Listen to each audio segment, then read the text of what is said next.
가기 어렵다. 설명하기는 더 어렵다. 하지만 일단 도착하면 알게 될 것이다.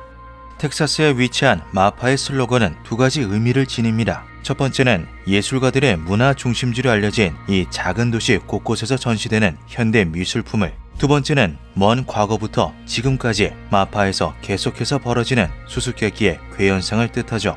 예로부터 아메리카 원주민들 사이에서 대지에 떨어진 별 따위로 불리고 있었던 마파라이트는 정체불명의 밝은 빛이 하늘 위에 나타나는 현상입니다. 목격자들의 증언과 촬영된 영상 자료들에 따르면 흰색, 파란색, 노란색, 빨간색 등의 여러 색상을 띠고 있고, 같은 자리를 뱅뱅 맴돌거나 하나로 합쳐졌다 두 개로 갈라지거나 깜빡이거나 하늘 위로 갑자기 떠오르는 등 매우 다양한 패턴의 움직임을 보인다고 하는데요.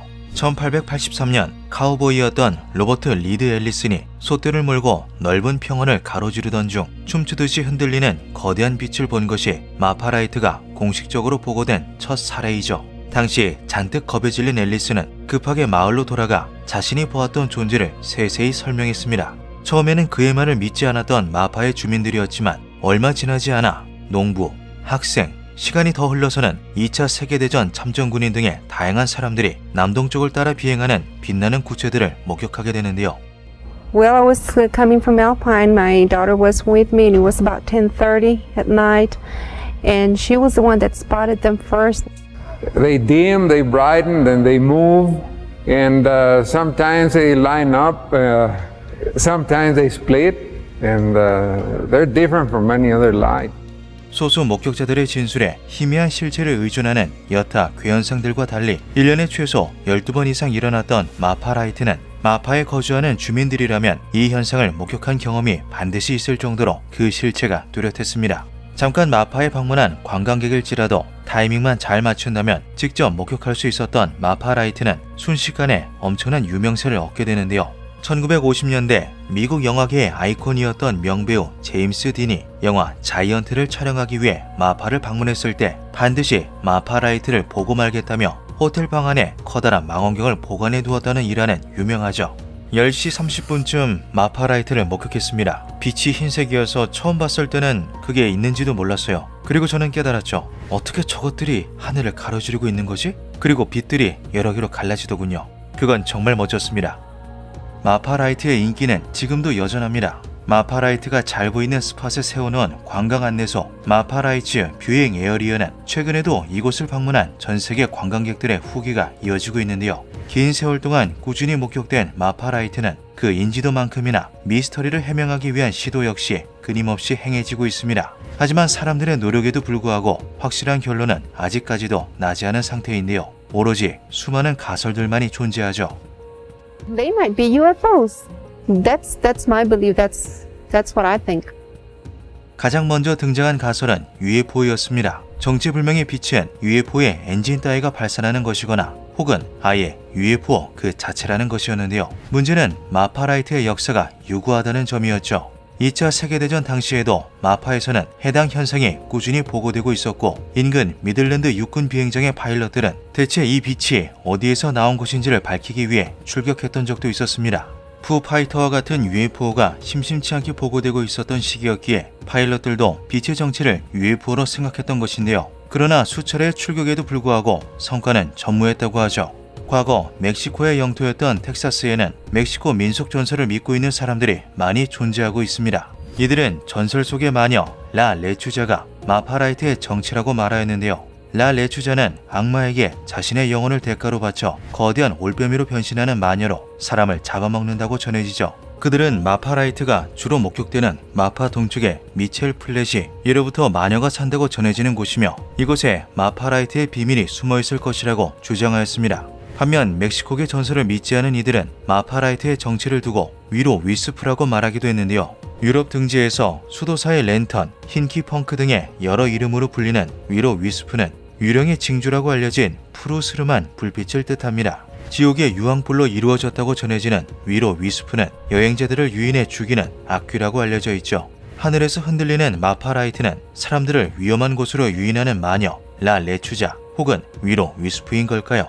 전설을 믿지 않는 이들은 이 문제를 좀 더 과학적인 방법으로 접근하길 원했습니다. 이들은 위로 위스프가 습지에서 주로 발견된다는 전승에 주목했는데요. 습지는 실수로 빠져 목숨을 잃은 동물이나 바람에 흩날린 나뭇잎을 비롯한 유기물들의 부패로 인해 포스핀, 메탄과 같은 각종 발화성 가스가 생성되죠.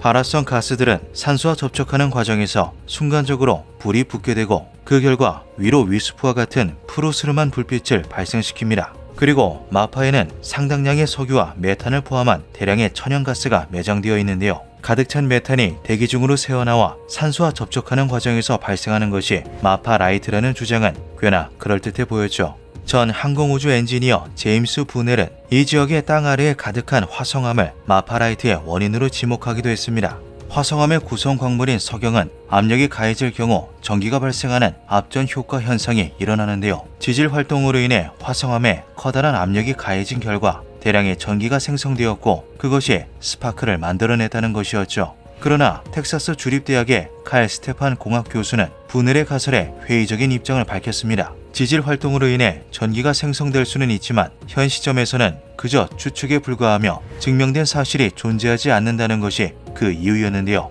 이 같은 과학적인 논쟁에 냉소적인 반응을 보이는 사람들도 있었죠. 이들은 마파라이트가 단순히 도로를 달리는 차량의 헤드라이트를 착각한 것에 불과하다고 주장했습니다. 저 멀리 산맥을 통과하는 67번 고속도로 위를 달리는 자동차의 헤드라이트는 마치 하늘 위에 불빛이 떠다니는 것처럼 착각하기 쉽다는 것이었는데요. 실제로 텍사스 대학교 물리학과 학생들의 조사 결과 67번 고속도로에 자동차를 보낸 후 헤드라이트를 깜빡이면 마치 마파라이트처럼 보인다는 결론이 도출되었던 바 있었죠.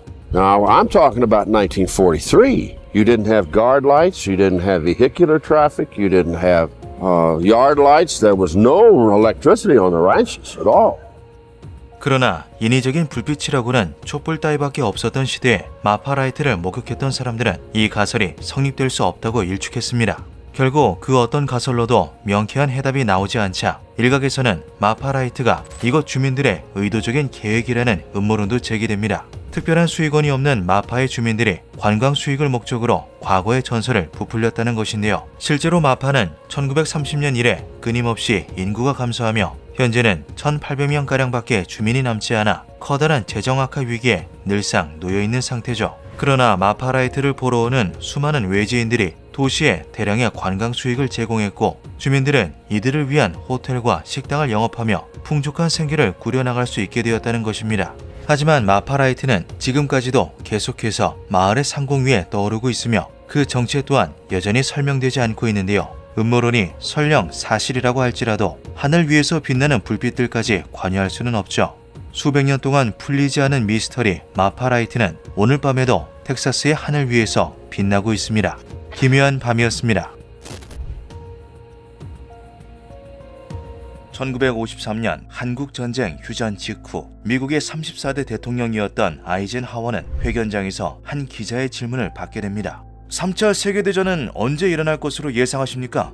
2차 세계대전이 끝나고 미국과 소련의 냉전체제 하에서 살얼음판을 걷던 차가운 평화가 찾아온 시기 모두가 입 밖으로 꺼내길 주저했지만 사람들은 이대로 냉전이 계속된다면 3차 세계대전으로 이어질 수 있다는 불안을 갖고 있었는데요. 이에 아이젠하워는 진지한 표정으로 답했죠.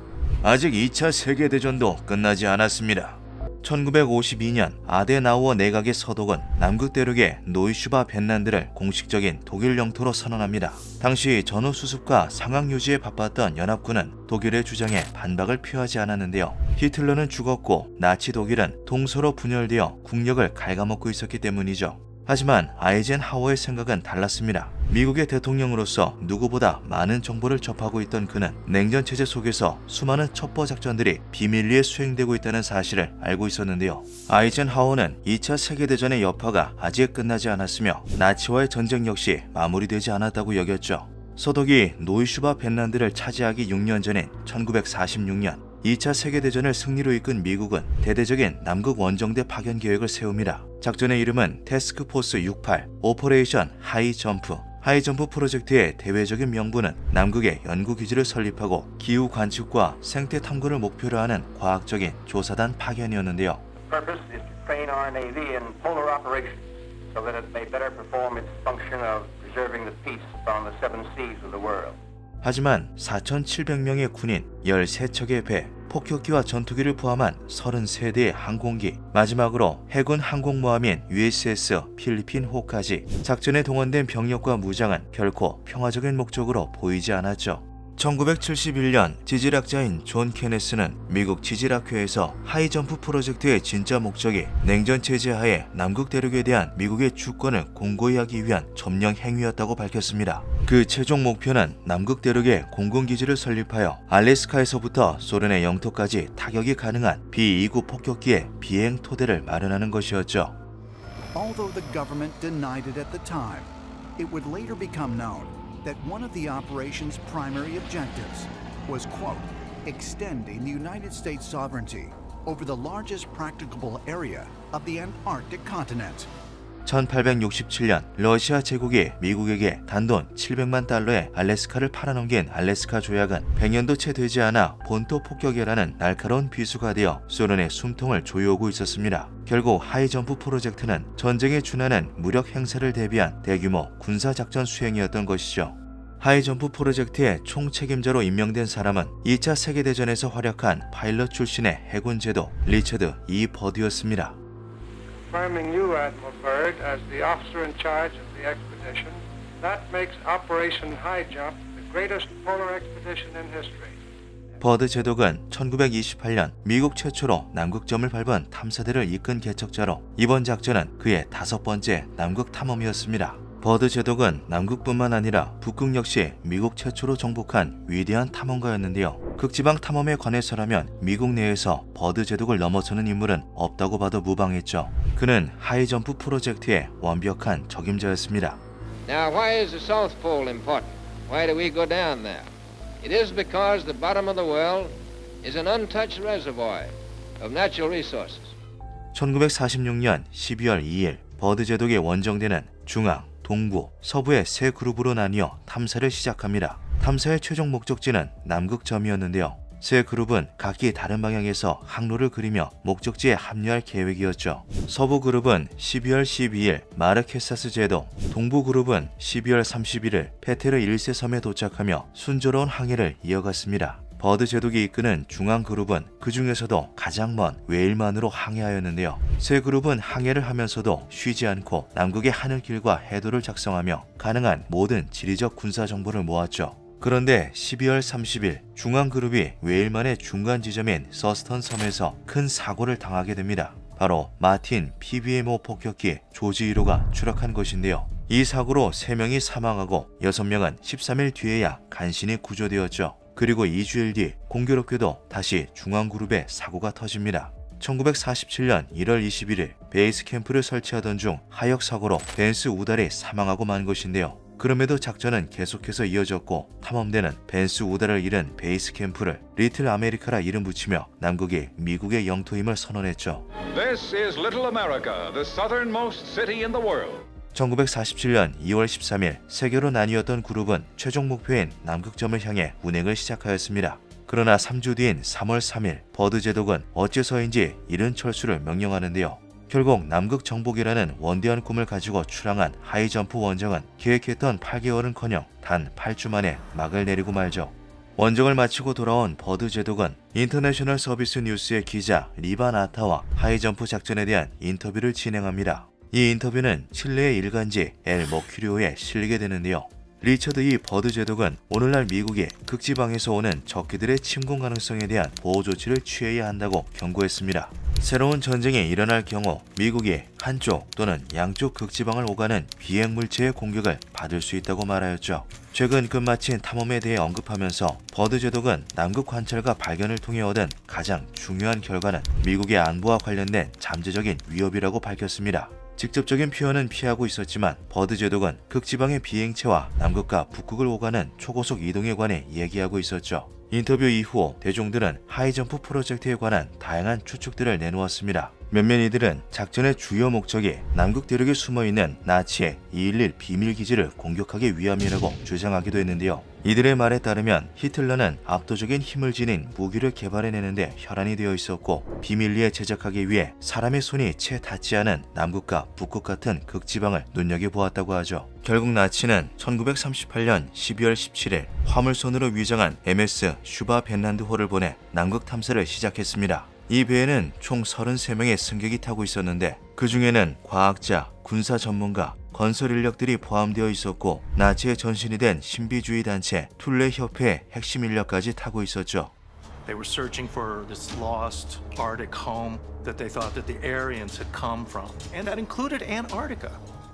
나치의 남극 탐험대는 노르웨이를 지나 남극으로 향했습니다. 당시 노르웨이는 나치 독일의 주요 고래기름 수출 국가로 연간 20만 톤을 제공해주고 있었는데요. 세계대전을 앞둔 나치 독일은 고래기름의 수급이 어려워질 것으로 예상하고 노르웨이의 소유였던 퀸모드랜드를 강탈하여 독일식으로 개명하게 되죠. 그 이름은 노이슈바 벤란드로 훗날 소독이 소유권을 주장한 바로 그 땅이었습니다. 나치 탐험대는 이 노이슈바 벤란드에서 잠수함이 드나들 수 있을 만큼 크고 접근성이 좋은 천연 동굴을 발견하게 됩니다. 그 소식은 곧바로 당국에 전해졌고 1939년 나치 독일은 이 동굴에 보급품을 적재하기 위한 잠수함을 출동시켰죠. And there have always been rumors that the Nazis with their submarines have underwater caverns, small cities, that they escaped there after World War II.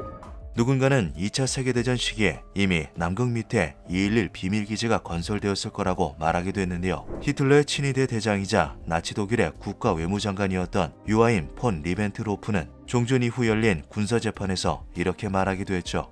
독일의 장기간에 걸친 전략에 부합할 수 있도록 우리는 안전한 퇴각을 보장해 줄 수 있는 남극지역 노이슈반 벤란드를 이미 손에 넣었다. 나치의 은밀하고 혁신적인 과학기술들은 남극으로 옮겨져 새로운 출발을 할 준비를 끝마친 상태였던 겁니다. 하지만 211 비밀기지에는 너무나도 치명적인 문제가 존재했는데요. 바로 지리적 위치였죠. 배를 타고 수개월을 항해해야 도착할 수 있었던 남극에서 전 세계를 통합할 위대한 아리아 민족의 국가를 세울 수는 없었습니다. 이에 나치는 V7 프로젝트의 진행에 박차를 가했는데요. V7 프로젝트는 미국의 머큐리 계획, 아폴로 계획의 책임자였던 로켓 공학의 아버지 베르너 폰 브라운 박사가 개발했던 V 시리즈 무인 로켓의 후속 모델을 개발하는 것이었죠. 베르너 박사는 나치 독일 치하에서 세계 최초의 탄도미사일 V 시리즈를 만들고 미국으로 전향한 인물로 이대 남은 V 시리즈의 추진체를 더욱 발전시켜 비행기에 접목하는 것이 V7 프로젝트의 골자였습니다. 그 결과물이 바로 아담스키형 UFO의 원전이라는 비행 접시 하우 내부였는데요. 하우 내부는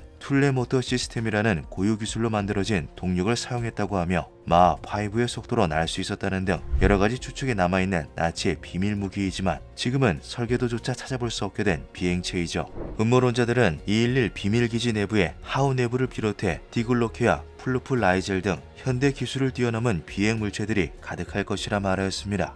그리고 나치의 흔적을 추적하던 하이점프 프로젝트의 탐사대는 남극점 근처에서 마침내 211 비밀기지로 향하는 입구를 발견하게 됩니다. In the ice, like a huge entrance to a cave but slanted going down. 그 순간 탐사대는 생전 처음 보는 형태의 비행물체에 둘러싸이고 마는데요. 비행체들은 마치 접시를 엎어놓은 것에 다리 대신 전구를 달아놓은 것 같은 기괴한 생김새를 하고 있었죠. 기존의 항공기술로는 불가능한 급격한 방향전환과 선의 비행을 하는 비행체들의 과학기술에 탐험대는 놀라움을 넘어 공포마저 느끼게 됩니다. There were stories of craft coming up out of the water. Saucers were coming up out of the water and were shooting them with some sort of beam, literally cutting ships in half, and they traveled so fast that it was almost impossible to visually reference where the disc was going. 갑작스러운 비행체의 습격에 버드 제독이 타고 있던 비행기는 반파되고 맙니다. 노련한 파일럿이었던 그는 목숨이 위험한 상황에서도 침착하게 조종관을 잡았고 가까스로 빙판 위에 불시착하는 데 성공하였는데요. 하지만 비교적 크고 둔중한 폭격기에 탑승했던 3명의 승무원은 목숨을 잃고 말았죠. 압도적인 무력을 보여준 비행체들은 마치 경고라도 남기는 것처럼 버드 제독을 살려두고는 그 자리에서 사라져버렸습니다. 결국 버드 제독은 남은 탐사들을 이끌고 급하게 로스 기지로 되돌아갈 수밖에 없었다는 것이 하이점프 프로젝트의 숨겨진 음모론이라는 건데요. 만약 그들의 말이 사실이라면 이후 버드 제독이 인터뷰를 통해 극지방을 넘어오는 비행체들에 대해 경고한 점, 그리고 그 비행체들이 남극과 북극을 순식간에 넘나들 수 있을 만큼 빠른 속도를 가지고 있었다고 증언한 점은 전투기를 가리키는 것이 아닌 고도의 기술력을 보유한 UFO를 시사한다고 해석할 수 있죠. 하지만 이에 반박하는 사람들의 의견도 적지 않았습니다. 하이점프 프로젝트는 미군을 동원한 공식적인 군사작전이었고 그렇기에 수많은 기록과 영상 매체가 남아있었기 때문인데요. 3명의 승무원이 목숨을 잃은 비행기 추락 사고는 극한의 추위로 인한 기계 고장과 얼음의 난반사로 인한 조종사의 실수 때문이라는 것이 다수의 의견이었습니다. 하역사고로 사망했다는 벤스 우달은 그 장면을 똑똑히 기억하는 이들에 의해 당시의 상황이 증언되기도 하였죠. 선원 벤스 우달은 로스 빙붕에서 활주로 건설을 위해 얼음을 포장하던 롤러 장비 부품에 깔려 사망했습니다. 안타까운 사고였죠. 그렇지만 풀리지 않은 의문들은 여전히 남아있었습니다. 미군은 하이점프 프로젝트에 착수할 때부터 본래의 목적을 숨겼는데요. 2차 세계대전은 끝나지 않았다는 아이젠하워 대통령의 말, 버드 제독의 경고를 담은 인터뷰, 나치 독일이 물자를 남극으로 옮기는 행보를 보였다는 공식적인 기록들까지 작전의 진짜 목적이 무엇이었는지 의심할 만한 단서들은 쉽게 찾아볼 수 있었죠. 그리고 미군은 간접적으로 남아 하이점프 프로젝트의 결과를 알리려 했던 버드 제독을 탐탁치 않게 여긴 듯 보이기도 했습니다. 버드 제독은 1차 세계대전과 2차 세계대전에 모두 참전한 군인이자 한쪽 다리가 불편한 장애를 딛고 미국 최초의 공식 대서양 횡단, 남극과 북극 탐험을 이뤄낸 국민적 영웅이었는데요. 당시 미 의회가 버드 제독을 진급시키기 위해 특별법을 만들었을 만큼 큰 업적을 세운 인물이었죠. 하지만 어찌된 영문인지 그는 말년에 정신병원을 오가다 홀로 쓸쓸한 최후를 맞이하였습니다. 어쩌면 버드 제독은 하이점프 작전에서의 사고로 인해 평생을 바쳐 충성한 국가와 멀어지게 되었던 걸까요? 또한 버드 제독이 남극 탐험 이후 실시한 북극 탐험의 기록일지는 펜타곤에 의해 50년간 기밀 문서로 분류되어 세간에 공개되지 않았습니다. 그는 인터뷰를 통해서 남극과 함께 북극을 오가는 비행체에 대해서도 언급했었는데요. 북극의 탐험 일지에도 차마 대중에게는 공개하지 못할 비밀이 적혀있던 걸까요? 버드 제독이 남극에서 마주쳤다는 비행 물체와 나치 전당의 UFO 모양 비밀 무기들, 그 미스터리들은 아직 밝혀지지 않고 있습니다. 기묘한 밤이었습니다. 1970년 8월 7일 오전 11시 30분 아프리카 에티오피아에 위치한 작은 마을 살라달에 주민들은 마을 앞 울창한 숲으로부터 들려오는 기이한 소리에 하나둘 집 밖으로 나옵니다. 무언가 움직이는 것이 발생시키는 소리가 분명했지만 숲속 동물이 내는 거라고 하기에는 너무 이상했는데요. 불규칙적이고 기계적이었으며 지나치게 시끄러웠죠. 소리는 점점 더 커져 이내 참을 수 없을 만큼 큰 소음이 되었고 마을 사람들은 불안한 표정으로 눈빛을 주고받으며 숲을 바라보았습니다. 이윽고 숲에서 튀어나온 것은 다름 아닌 공이었는데요. 지상에서 몇 미터 떨어진 채로 공중을 날아다니는 거대하고 새빨간 공은 화염에 불타는 채로 마을을 향해 맹렬하게 질주하기 시작했죠.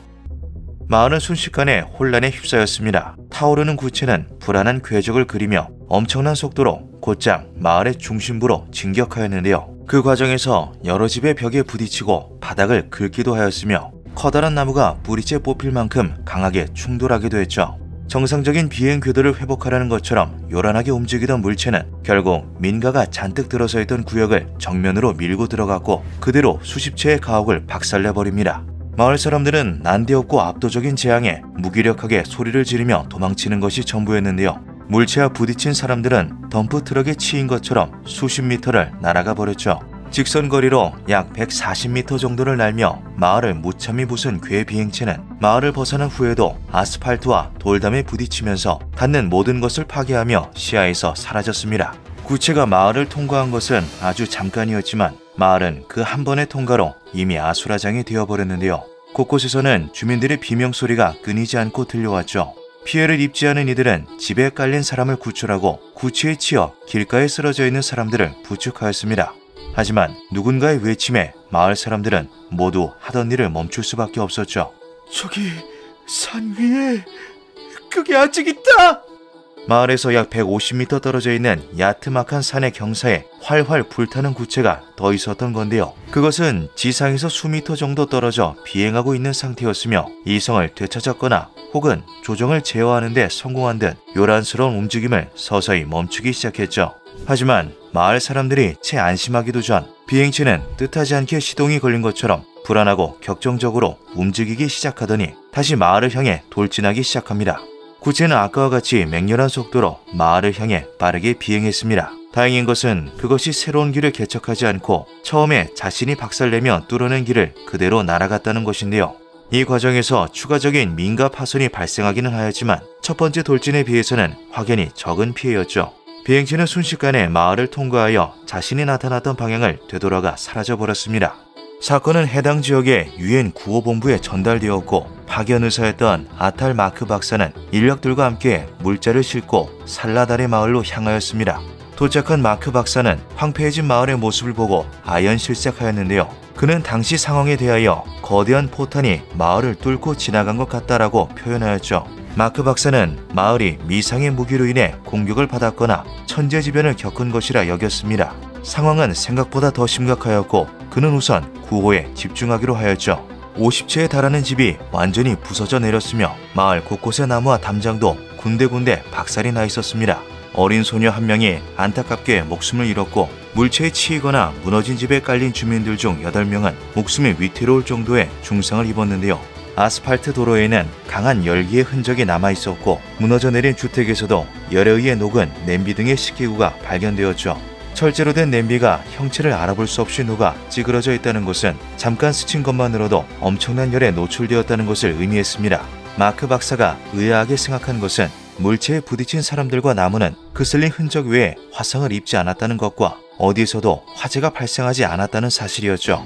피해가 일반적인 양상과는 다르다는 것을 느낀 마크 박사는 곧장 마을 사람들을 불러 모아 증언들을 종합해 보았습니다. 의견은 약간씩 달랐지만 결과적으로는 비슷했는데요. 화염에 불타는 공, 꼬리가 달린 새빨간 공 등 공통적으로 빨간색의 구체를 말하고 있었죠. 마크 박사는 이것이 단순한 사고가 아니라는 강한 확신을 하게 되고 증언과 추론을 취합하여 미국 노스웨스턴 대학교의 천문학과 학과장이었던 앨런 하이넥에게 메일을 보냅니다. 친애하는 하이넥 박사님, 저는 박사님의 객관성과 주제에 대한 열린 마음을 믿습니다. 이것은 제가 듣고 겪었던 매우 신비로운 사건에 대한 이야기입니다. 1970년 8월 7일 오전 11시쯤 마을 주민들은 근처 숲에서 비행기가 낮게 날아가는 듯한 소음을 듣습니다. 그것은 이내 귀청을 찢을 정도의 굉음이 되었고 이내 나타난 붉게 빛나는 공은 길가의 집과 나무들을 휩쓸고 지나갔습니다. 비행체는 마을을 떠나면서 도로 아스팔트를 녹이고 돌담을 산산조각 냈으며 마을에서 조금 떨어진 언덕 위에 잠시 맴돌다가 같은 경로로 되돌아와 추가적인 파괴를 일으키고 왔던 방향으로 사라졌습니다. 시야에서 이동한 거리는 약 3km씩 2번이므로 총 6km, 쇼는 10분간 지속되었습니다. 저는 사건의 중대함과 특이함을 깨닫고는 3번이나 마을을 찾았습니다. 하지만 그럼에도 사건을 일으킨 장본인의 정체는 파악하지 못하고 있습니다. 지역신문인 아시스는 이를 폭풍을 동반한 뇌우라고 보도하였지만 주민들은 사건 발생일이 구름 한 점 없는 화창한 날이었다고 확언하였습니다. 제가 살펴본 바로도 이것은 명백한 기계적 충격이었습니다. 그것은 엄청난 힘으로 마을을 한 차례 부순 후에도 에너지, 즉 동력이 남아 있었습니다. 방사능 수치 측정 등의 현장 조사가 이루어져야 했지만 에티오피아 편두리의 작은 마을에는 아무도 관심을 가져주지 않았습니다. 하이넥 박사님, 이것은 불과 얼마 전에 일어난 일입니다. 부디 귀하께서도 이 일에 관심을 가지고 살펴봐 주시기를 바랍니다. 이하 사건의 수치적 데이터와 사진들은 자료로 같이 첨부합니다. 진심을 담아 아탈 마크로부터. 하지만 소수의 관심이 대대적인 조사로 이어지기는 힘들었고 사건은 그렇게 숱한 의혹만 남긴 채 묻혀버리고 맙니다. 마크로부터 메일을 전해받았던 하이넥 박사는 이 이야기를 그냥 흘려보낼 수 없다고 생각하였는데요. 사건으로부터 5년여가 지난 1975년 12월 그는 프랑스 우주위원회 소속 천문학자였던 자크 발레 박사와 함께 현실의 가장자리 미확인 비행물체에 대한 진행 보고서라는 책을 공동 저자로 발표, 수많은 UFO 목격 사례와 함께 마크 박사가 겪은 에티오피아 일화도 저서에 함께 실었죠. 해당 책이 인기몰이를 하면서 책 속에 실린 잊혀진 사건들도 다시금 주목받기 시작하였고 이 중에서도 특히 흥미로운 사례였던 마크 박사의 이야기는 대중들의 이목을 끌게 됩니다. 이에 사건을 과학적이고 현실적으로 해석하려는 수많은 가설들이 등장하게 되죠. 제일 먼저 대두된 것은 자연현상이었습니다. 유성이나 운석우 등 쉽게 관찰할 수 없는 재해를 처음 겪은 마을 주민들이 그것을 괴물체의 소행으로 착각했다는 것인데요. 하지만 그것은 하늘에서 갑자기 떨어져 내린 것이 아닌 근처 숲에서부터 평행하게 날아와 자유의지를 가진 것처럼 행동하였습니다. 이는 유성이나 운석으로는 절대 설명할 수 없는 움직임이었죠. 물체가 평행 이동하였다는 것을 근거로 삼아 몇몇 이들은 구상번개를 예로 들기도 하였습니다. 구상번개는 수많은 기후 조건이 충족될 때 아주 드물게 목격된다는 구 형태의 번개인데요. 속도가 빠르고 평행하여 이동한다는 특징을 가지고 있지만 대부분 몇 초 이내로 소멸하며 물리적인 피해를 남겼다는 이력은 전 세계적으로 한 건도 보고된 적이 없었습니다. 50여 채의 가옥이 부서지고 나무가 뿌리째 뽑히며 아스팔트가 녹아버리는 정도의 피해를 설명하기에는 한없이 부족했죠. 다음으로 등장한 가설은 무기로 인한 공격이었습니다. 마을 주민들이 증언한 새빨간 공과 마크 박사가 언급한 기계적 충격이 포탄과 같은 군사 발사체를 의미한다는 것인데요. 하지만 마크 박사와 유엔 측 인력들의 현장 조사 결과 군용 무기로 의심되는 흔적이나 금속 파편 등은 전혀 발견되지 않았죠. 또한 당시 에티오피아는 분쟁 국가도 아니었으며 주변 지역과 교류하며 평화로운 분위기를 유지하던 살라라데 마을을 누군가 공격할 이유도 없었습니다. 1978년 사건은 UFO 연구가였던 조지 캔델에 의해 UFO 프레스 저널에 한 번 더 기고되었으나 진상은 결국 밝혀지지 못했습니다. 8년 동안 수많은 전문가들이 해당 물체와 현상을 입증해내려 했지만 누구 하나 성공해내지 못한 건데요. 결국 어떠한 가설로도 설명되지 못한 살라라데 마을의 UFO 사례는 현재까지도 풀리지 못한 미스터리로 남아있죠. 과연 그날 마을을 뚫고 날아간 비행 물체의 정체는 무엇이었을까요? 그것은 가까스로 추락을 면한 UFO였던 걸까요? 기묘한 밤이었습니다. 2018년 10월 이라크 상공에서 정체불명의 비행체가 포착됩니다. 이라크에 주둔 중인 미군 기지 위를 한참 동안이나 비행하던 해파리 형태의 이것은 한눈에 보기에도 지구상의 존재는 아니었죠. UFO 전문가로 활동 중인 제레미 코벨이 군 관계자를 통해 입수한 이 영상은 공개 즉시 미국 전역에 뜨거운 화제를 몰고 왔습니다. 이 물체는 우리의 머리 위를 가로지르며 군사시설 내를 자유롭게 이동했습니다. 상층부는 이것을 UAP라고 정식으로 인정하고 병력을 동원해 추적했지만 수색대와 마주친 비행체는 급격하게 강하에 물속으로 잠수해버렸습니다. 대략 17분 후 45도의 각도로 물속에서 재부상하더니 카메라의 자동 추적 기능이 작동하지 않을 정도의 고속으로 비행해 그대로 사라져버렸습니다. 코벨에 의하면 제보자를 비롯한 많은 군인들이 이것을 목격했으며 관련된 증언들을 자신에게 전했다고 하는데요. 우리는 이것을 해파리보다는 날아다니는 스파게티 괴물이라고 불렀습니다. 도대체 어떻게 양력과 추력을 얻고 있는 것인지 알 수가 없었습니다. 저기선 카메라는 분명 찍히고 있는데 나이트 비전으로는 보이지가 않았습니다. 화면에서는 색깔이 흰색, 검정으로 계속 변화하는 것처럼 보이는데 저기선 카메라의 특성을 고려하면 UFO의 온도가 급속하게 오르내리고 있다는 뜻입니다. 쉬이 믿기 힘든 충격적인 목격담들은 정체불명의 비행체가 인류의 기술을 뛰어넘은 고도의 물체일 가능성을 더욱 공고히 만들었죠. 이번 사건에 더욱 이목이 집중된 데에는 이유가 있었습니다. 2023년 1월 제레미 코벨은 미군의 MC-12 정찰기가 2016년 4월 16일 이라크 모술에서 촬영한 수수께끼의 구체를 폭로했던 전적이 있는데요. This is a spherical orb, metallic, in the Middle East, 2022, by an MQ-9. 그런데 2023년 5월 31일 나사와 미 국방부가 이것과 놀랍도록 흡사한 비행체가 포착된 영상을 공식적으로 이것을 안보에 위협을 끼치는 요소로 간주한다는 충격적인 입장을 내놓으며 세상을 떠들썩하게 만들었죠. 동시에 막대한 예산을 투입해 2022년 7월부터 AARO라는 연구기관을 설립해 이와 같은 현상들을 조사 중임을 밝히기도 했습니다. The department is committed to transparency with the American people on ARO's work on UAPs. The website will serve as a one-stop shop for all publicly available information related to ARO and UAP, and ARO will regularly update the website with its most recent activities and findings as new information is cleared for public release. 이러한 상황에서 새롭게 공개된 해파리 UFO 영상이 전문가들을 비롯한 대중들에게도 큰 화제가 된 것은 어찌 보면 당연한 일이었는데요. 더욱 놀라운 것은 미군 기지 상공에서 목격된 해파리 UFO와 유사한 형태의 비행체가 세계 각지에서 목격되고 있다는 점이죠. 이 영상은 호주 시드니에서 촬영된 것으로 마땅한 정체가 아직 해명되지 않은 상태입니다. 이라크에서 목격되었던 UFO에 대해 군 관계자들이 입을 모아 말했던 어딘가 부자연스러운 뻣뻣한 비행의 특징이 보이며 동시에 외형 역시도 해파리와 흡사한 모습인데요. 뉴욕에서 촬영된 이 영상에서는 짙은 먹구름 속에 몸을 숨기고 비행하다 한순간에 시야에서 사라져버리는 해파리형 UFO를 볼 수 있죠. 델라웨어에서는 놀랍도록 선명한 형태의 해파리 UFO가 목격되었습니다. 아주 기다란 촉수와 동그란 몸통이 한눈에 들어오는데요. 브라질에서도 비슷한 UFO가 선명한 화질로 촬영되었죠. 이 밖에도 튀르키예, 브라질 등에서 목격 촬영된 해파리형 UFO는 체계적인 조사 결과와 수많은 목격자들을 보유한 초대형 사건에서도 그 모습을 드러냈을 정도로 꽤나 긴 역사를 지니고 있습니다. 저희 채널에서도 소개해드렸던 구소련 최대의 미스터리 페트로 자보츠크 사건에서 도시를 습격했던 우주 해파리가 바로 그것인데요.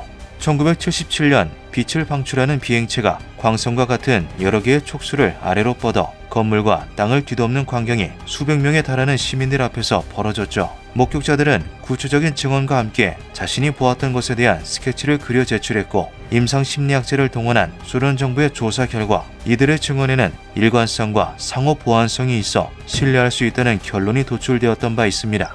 초음속 여객기 콩코드와 TU-144는 각각 영국, 프랑스와 소련이 독자적으로 개발했음에도 불구하고 놀랍도록 흡사한 형태를 하고 있는데요.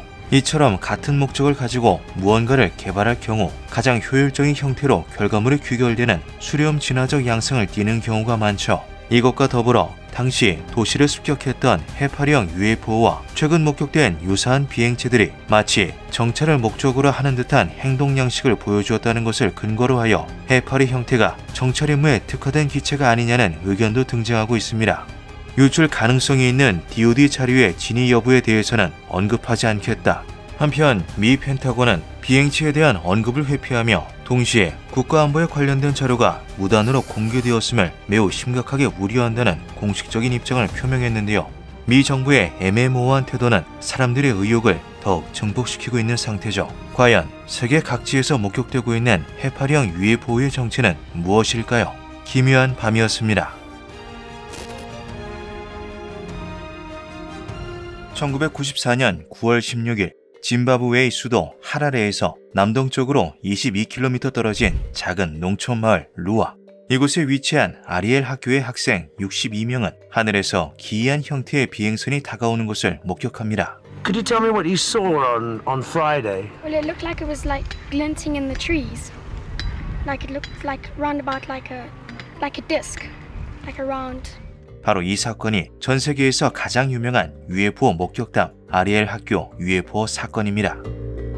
당시 매점에서 자원봉사를 하고 있던 학부모 알리스 커크먼은 다급하게 달려오는 학생들을 발견합니다. 하나같이 겁에 질린 얼굴을 한 학생들은 커크먼을 바라보며 울먹이기 시작하는데요. 운동장에 자꾸 까만 사람이 있어요. 눈이 마주쳤는데 너무 무섭고 소름 끼쳤어요. 하지만 커크먼은 자신을 매점에서 내보내기 위해서 학생들의 연기를 하는 것이라고 생각했죠. 같은 시각 교무실에서 회의가 한창이던 교사들에게도 겁에 질린 학생들이 찾아왔습니다. They came running up here in such a panic, screaming, ah, and then they were here, you know, and a child can't make that up. There was some like ship landed on the ground. Did you see anything else? Yes, we saw a black man running around. 그러나 교사들은 학생들의 말을 믿어주지 않았고 UFO 목격담은 단순한 해프닝으로 끝나는 듯 보였습니다. 그런데 바로 며칠 뒤 하나둘씩 문제가 생기기 시작하는데요. 다수의 학생이 등교를 거부하며 트라우마에 시달렸던 것이죠. I believe them because normally children don't lie. 이에 학부모들은 학교로 몰려가 교사들에게 그날 있었던 일에 관한 해명을 요구합니다. 결국 학생들의 집단 트라우마와 UFO 목격담은 짐바브웨의 공영방송인 ZBC를 통해 보도되죠. I saw something silver on the ground amongst the trees and a person in black. They had big black eyes. 이 방송을 접한 BBC의 짐바브웨 주재 특파원팀 리치는 하버드대학교 정신의학과 교수인 존 맥과 함께 아리엘 학교를 방문합니다. 리치는 아프리카의 분쟁 지역을 돌아다니며 종군 기자로 활약한 저명한 언론인이었는데요. 외계인의 존재에 대해 관심이 있던 두 전문가는 진지한 자세로 취재에 임했죠. I was walking up to the class and I just saw flashes in the side of my eye. I'm Daniel Mandy and I saw this silver thing in amongst this clump of trees with this one thing sitting on the side and another thing sort of like running up and down the top. 학생들의 증언이 이어지자 리치는 종군 기자로서 수많은 분쟁 지역을 돌아다닐 때도 느낄 수 없었던 공포를 느끼게 됩니다. 학생들의 증언은 뚜렷한 공통점이 있었고 세세한 내용까지 소름 끼치도록 일치했죠. I didn't see the spaceship, but I saw the little black guy. He was all black and it looked like he had long hair. It looked more like our hair. It wasn't curly. That thing almost looked like a hippie. I saw the little black men. They had longish hair and it was all black and they had big black eyes. That's all I saw. I saw a glimpse. They kind of turned around and stared and then went back into a kind of like ship. 9월 16일 오전 10시 아침 조회를 위해 운동장에 모인 250여 명의 학생들은 갑자기 하늘에서 내려온 은색의 비행물체 3대를 목격합니다. 비행체들은 사라졌다 나타나길 반복하며 그중 한 대가 학교 운동장을 향해 서서히 다가오는데요. 이 비행체는 운동장 철층 너머 100m 정도 떨어진 우거진 덤불 위로 착륙을 시도하죠. 학생들은 직후 운동장 근처를 뛰어다니는 1m 정도의 키에 긴 머리, 온통 검은 옷을 입고 있는 사람 형상의 생명체를 목격합니다. 비정상적으로 큰 눈을 가진 이 외계인은 학생들과 눈을 맞추다 순식간에 UFO를 타고 사라지는데요. 이 모든 사건 정황을 60명이 넘는 학생들이 공통적으로 목격한 것이었죠. 리치와 함께 인터뷰를 진행하던 하버드 정신의학과 교수 존 맥은 학생들의 증언을 통해 외계인들이 학생들과 정신적 교감을 나눴다는 사실도 알게 됩니다. Maybe they're trying to communicate with us, show us something which we don't know about. I think they want people to know that we're actually making harm on this world and we mustn't get too technologized. They were trying to communicate with something to do with the environment. I kept getting these thoughts and ideas in my mind of technology. Technology is not helping, technology is bad. 아이들의 증언에 따르면 외계인은 학생들을 통해 인류에게 경고를 보내고 있는 것으로 보였습니다. 인간의 무분별한 개발과 환경오염으로 인해 자정력을 잃어가는 지구, 끝없는 다툼과 전쟁으로 인해 고통받는 인류의 계몽, 기술 발전의 위험성과 그것이 가져올 돌이킬 수 없는 결과까지 우주에서 찾아온 외계의 방문객은 가장 순수한 존재인 아이들의 입을 빌려 평화를 얘기하는 듯했죠. 평생을 반전주의자이자 평화주의자로 살아왔던 맥은 외계인들의 메시지에 큰 감명을 받게 됩니다. 이후 학생들의 정신감정을 진행한 그는 이 모든 인터뷰가 사실이라는 전문가적 소견을 내놓았는데요. RL 학교의 UFO 목격 사건이 대외적인 신빙성을 갖게 되는 순간이었죠. 영국의 국영방송인 BBC는 RL 학교의 UFO 목격담을 대대적으로 선전했습니다. 그러자 전 세계의 수많은 UFO 전문가들이 짐바브웨의 시골 학교로 몰려들게 되는데요. 그 중에는 뮤폰 소속의 UFO 학자 신시아 하인드도 있었죠. What equipment have you brought with you? Well, Gunther is a highly technical chap, and he's made his own Geiger counter, his own metal detector. We're going to check it out and see if there's any radioactivity there. 하인드는 BBC의 취재 방송에서는 소개되지 않았던 마이너한 의견들 역시 중요하게 생각했는데요. 몇몇 아이들은 자신이 외계인을 목격한 것이 아니라 쇼나와 은데벨레의 민속 설화에 등장하는 괴물 토콜로시를 봤다고 생각했죠. 토콜로시는 주술사가 적에게 해를 끼치기 위해 만들어냈다고 전해지는 전설 속의 괴물입니다. 그것은 사람의 발가락을 물어뜯을 만큼 키가 작고 온몸에 검은 털이 돋은 난쟁이 같은 생김새를 가지고 있다고 하는데요. 흥미로운 것은 이 토콜로시의 외형이 학생들이 관측한 외계인의 모습과 비슷하다는 것이었죠. 하인드는 이 점이 오히려 외계인을 목격했다는 증언에 신빙성을 더해준다고 생각했습니다. UFO와 외계인의 존재는 모르지만 어릴 적 들었던 설화 속 괴물은 알고 있는 학생들에 의해 그 외견이 교차 검증되었다는 것이죠. 하인드는 아리엘 학교의 UFO 목격 사례가 세 번째 종류의 근접 조우 중에서도 가장 선명하고 공신력 있는 접촉 사례라고 결론 내립니다. 이 세 번째 종류의 근접 조우는 천문학자이자 미 공군 과학 고문이었던 앨런 하이넥이 창시한 하이넥 척도의 한 분류인데요. 세 번째 종류의 근접 조우는 총 6단계로 나누어진 분류 중 가장 높은 단계에 속하죠. 하이넥의 척도 6단계. 1단계 야간 조명. 밤하늘을 통해 목격되는 발광체. 2단계 일광 디스크, 낮에 목격되는 원반형 또는 타원형의 비행물체. 3단계 레이더 탐지, 군용 레이더에 탐지되어 확고한 실체가 있는 것으로 판명된 비행물체. 4단계 첫 번째 종류의 근접 조우, 500피트 미만 거리에서 목격되어 세부적 묘사가 가능한 비행물체. 5단계 두 번째 종류의 근접 조우, 물리적 영향을 보여주는 UFO 목격 사건들로 전파 기능 방해, 동식물의 이상, 그을음이나 방사선의 흔적. 6단계 세 번째 종류의 근접 조우, UFO를 목격하고 외계인이나 로봇 등의 탑승자와 접촉한 경우. 1995년 하인드는 자신이 조사한 내용을 UFO 아프리뉴스에 게재하였으며 당시의 기억과 스토리를 토대로 UFO즈 오버 아프리카라는 책도 출간합니다. 이것은 전 세계적으로 사건의 관심도를 더 올리는 역할을 하였죠. 아리엘 학교는 UFO 목격에 대해서 공식적인 입장을 드러내지는 않았지만 학생들의 말을 존중하며 암묵적으로 인정하는 태도를 보였는데요. 당시 아리엘 학교의 교장이었던 콜린 매키의 인터뷰는 그러한 학교의 입장을 대변하고 있었죠. Mr. Mackey, you're headmaster of Ariel School. Tell me, what do you think of all this?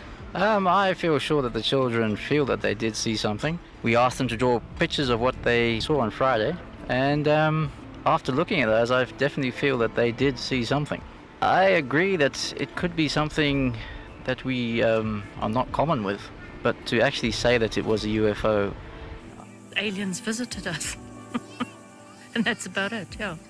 하지만 일부 전문가들은 목격담에 대하여 군중 심리가 만들어낸 집단 히스테리라고 설명하기도 했습니다. 회의론자인 브라이언 더닝은 팟캐스트를 통해 아리엘 학교 사건을 반박하였는데요. 당시 아프리카에서는 UFO 목격담이 유행처럼 번지고 있었다는 점이었죠. What did you see? I just saw a glow over my chicken run, a very orange glow. We suddenly looked up and we saw this thing coming over the top of the hill. As it sort of came abreast of us, it suddenly changed from this glow to big red orange balls. 아리엘 학교 사건 이틀 전인 9월 14일에 목격된 이 UFO의 정체는 오후 9시경 떨어진 위성 잔해였습니다. 그것은 러시아에서 발사한 군사위성 코스모스 2290의 발사체인 제니트2 로켓의 연료 탱크였는데요. 당시의 UFO 목격담 유행 현상에 관한 고찰은 의학저널에 실리기도 했죠. 개발도상국에서 발생한 집단 히스테리에는 사회적 환경이 중요한 역할을 한다. 즉, 급격한 발전을 보이는 개발도상국의 경우 개인이 변화에 적응하는 과정에서 큰 스트레스를 느끼게 되고 이것이 집단적인 히스테리로 발달하기 쉽다는 의미였는데요. 로켓의 발사체가 트리거가 되어 짐바브웨 전역에 UFO 열풍이 찾아온 것이라는 의견이었죠.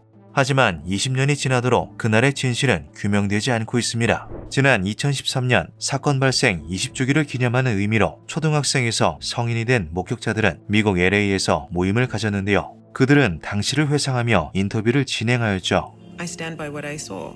There was no reason for any of us to make that up. So it's something that I've had to deal with for 19 and a half years. A little man appear on top of the actual craft. And that moment for me was very distinct because I was like, that's not human. There was no talking. It's all just images in the head. 프랜시스는 당시 UFO가 나타나던 상황을 정확하게 기억하고 있었습니다. Now I have a clear picture of there being these spheres. These spheres were kind of rotating around the craft in an anti-clockwise motion, and they were glowing bright white. By account, there were actually 3 beings. 2 of them kind of remained within the line of sight from the playground to the craft. One of the beings actually darting from the craft towards the direction of the swimming pool. 이 오래된 기억은 20년 전 진행했던 인터뷰 기록과 놀랍도록 일치했죠. There was like sort of one big one with quite a few little ones all scattered around. 또 다른 목격자인 달린 역시 일관된 기억으로 UFO의 특징을 묘사했습니다. It was not a regular day at school. It was something very mind-blowing. I was on the bottom field, the playground, by the grade 6 classroom.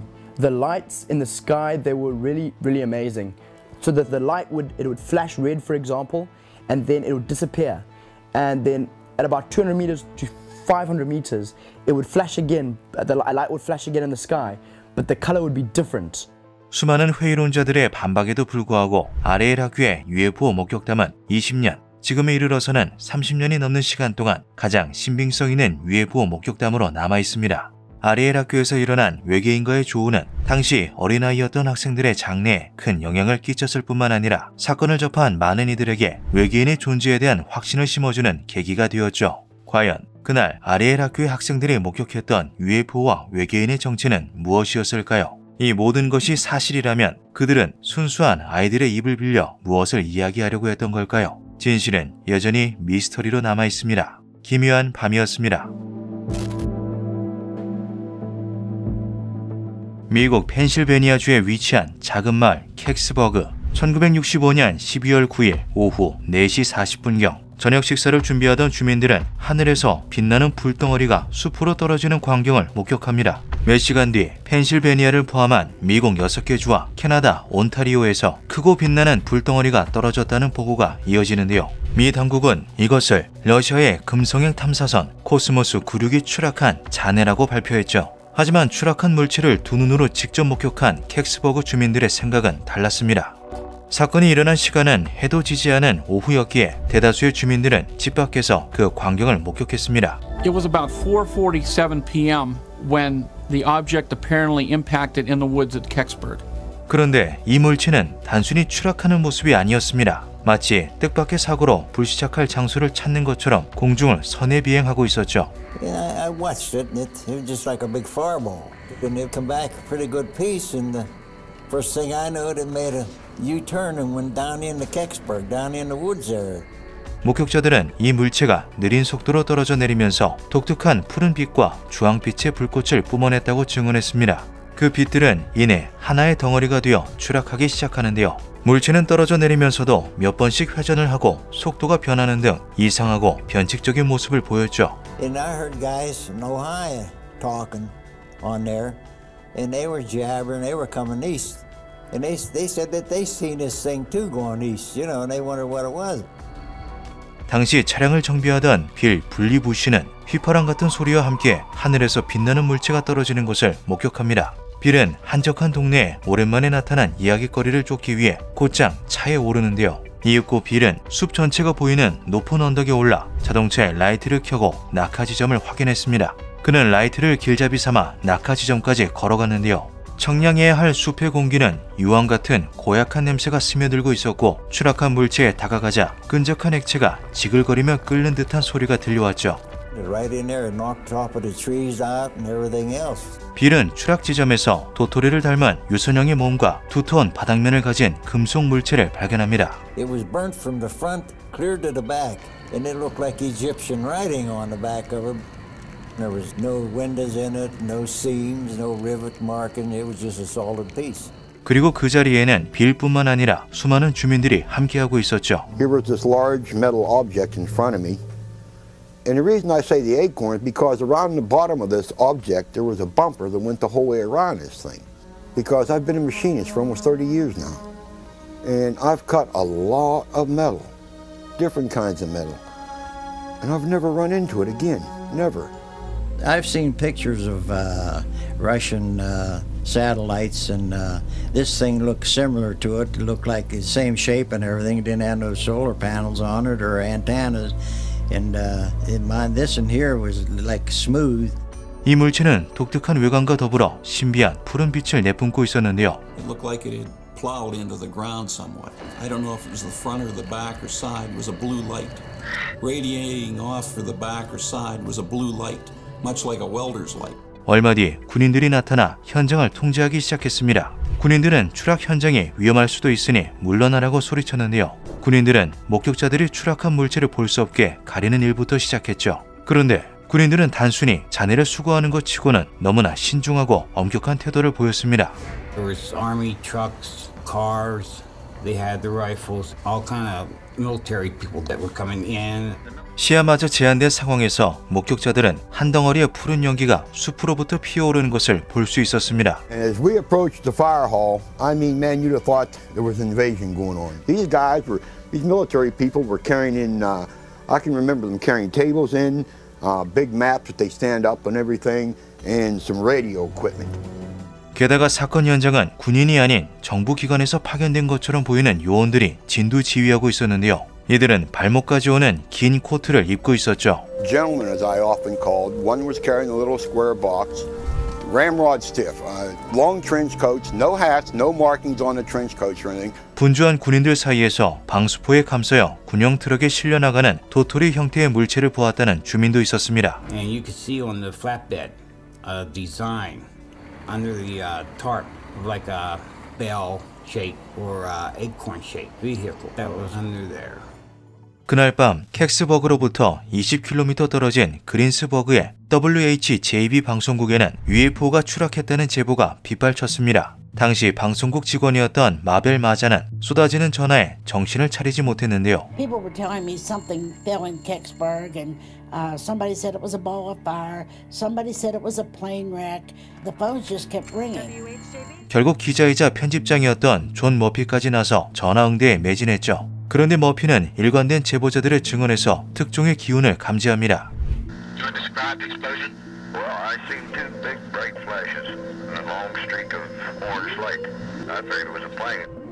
And he came back and he said to me, he said, "This is a big one, kid. I'm going to Kecksburg."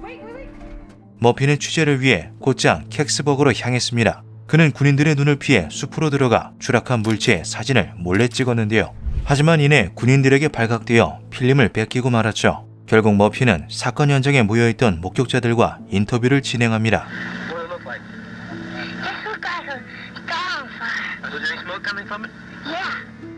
다음날 머피는 목격자들의 증언을 바탕으로 캑스버그에 추락한 미확인 비행물체라는 기사를 신문 일면에 싣습니다. 그런데 기사가 난 당일 오후 발목까지 오는 롱코트를 입은 요원 2명이 머피를 찾아 방송국을 방문하는데요. We wanted to let them talk privately, so we put them in the FM studio. 대화가 진행될수록 머피의 언성은 높아져만 갔고 요원들은 그런 머피를 냉정한 얼굴로 바라보았습니다. 이들의 대화는 약 30분가량 이어졌는데요. 마침내 요원들이 돌아가고 난 뒤 머피는 잔뜩 겁에 질린 얼굴을 하고서는 한동안 개인 사무실에 틀어박혀 나오지 않았죠. 다음날 신문에는 정정 기사가 올라왔습니다. But another article in a later edition of the paper suggests that the eyewitnesses are mistaken. In that piece, state troopers say they have recovered, quote, absolutely nothing from the site. 동료들은 정부의 외압에 의한 언론 탄압을 걱정했지만 머피는 절대 그런 일은 없었다고 못 박았죠. This station has not been contacted by any official agency of the state, federal, or local government in connection with this program. 이후 머피가 캑스버그 사건에 관한 얘기를 꺼낸 적은 단 한 번도 없다고 하는데요. 머피의 아내였던 보니 밀스 레글의 이야기는 달랐습니다. I know John had pictures of the object. He told me he did. He wouldn't lie about that. 사건이 일어난 지 3년여가 지난 1969년 2월 머피는 캘리포니아 인근 벤츄라의 고속도로에서 뺑소니를 당해 생을 마감합니다. 갑작스러운 머피의 죽음에는 많은 의문점들이 존재했는데요. 누군가 머피의 시신에서 소지품을 훔쳐갔던 것입니다. 머피의 지갑은 멀쩡하게 남아있었지만 그가 항상 품에 지니고 다니던 취재 수첩과 카메라의 필름이 사라진 채였죠. 본인은 남편이 의도적으로 살해된 것이라고 주장합니다. There was too many things in it that didn't make sense. 시간은 더 흘러 2005년 나사는 공식적인 성명을 발표해 캑스버그 지역에 추락한 것이 소련의 코스모스 96 위성의 파편이라고 밝혔습니다. 당시 캑스버그 사건을 기록한 공식적인 문서는 프로젝트 블루북이 유일했는데요. 블루북은 미 공군에서 비밀리에 진행하였던 미확인 비행물체 연구 프로젝트였죠. 당시 올라온 보고에 따르면 경찰과 군인들이 새벽 2시까지 숲을 조사했음에도 아무것도 발견하지 못했다고 적혀 있습니다. 이것은 추락한 뒤에 트럭에 실려가는 푸른빛 발광체를 보았다고 말한 주민들의 증언과는 상반되는 기록이었는데요. 탐사선의 잔해라는 기존 발표와 달리 블루북 프로젝트 차원에서 조사까지 진행되었다는 사실에 세간에서는 사건 기록에 감춰지거나 조작된 부분이 있을 것이라는 주장이 나오기도 했죠. 나사는 캑스버그 사건에 관한 기록이 1987년 소실되었다고 밝혔습니다. 하지만 공군의 비밀 군사기지에서 복무한 전직 하사관 클리포드 스톤은 나사의 발표가 거짓이라고 말합니다. What makes this such a great mystery there is that we are lying and covering up the truth of that event as it is being explained to the American people. Operation Blue Fly Report 314. In that report, it states and makes it clear that what crashed on the night of December 9th, 1965 was not an object that originated on this planet. It was in fact an object of extraterrestrial origin. 스톤은 자신이 캑스버그에 추락한 UFO를 두 눈으로 직접 목격했다고 증언했죠. After the flatbed got a little distance from the hangar, I started to hear a high-pitched whimpering sound like that of a high-speed generator. At the same time, I noticed there was blue light emanating from underneath the tarpaulin that covered the object. 지금도 많은 이들은 캑스버그에 추락한 UFO의 정체가 코스모스 구륙의 잔해일 뿐이라고 말합니다. 하지만 여기에는 너무나도 많은 의문점들이 존재하는데요. 첫째, 시간적 오류. 캑스버그 사건은 오후 4시 47분경 일어난 일이었지만 코스모스 구륙의 대기권 재진입은 오전 3시 18분 캐나다 상공에서 일어난 일이었기 때문에 시간적으로 일치하지 않는다는 것이죠. Now, we have known for many years that a Soviet Venus probe, which was designated as Cosmos 96, did re-enter the Earth's atmosphere at 3:18 a.m. in Canada on that same day. The incident that happened down here in Pennsylvania occurred about 4:47 p.m. that afternoon.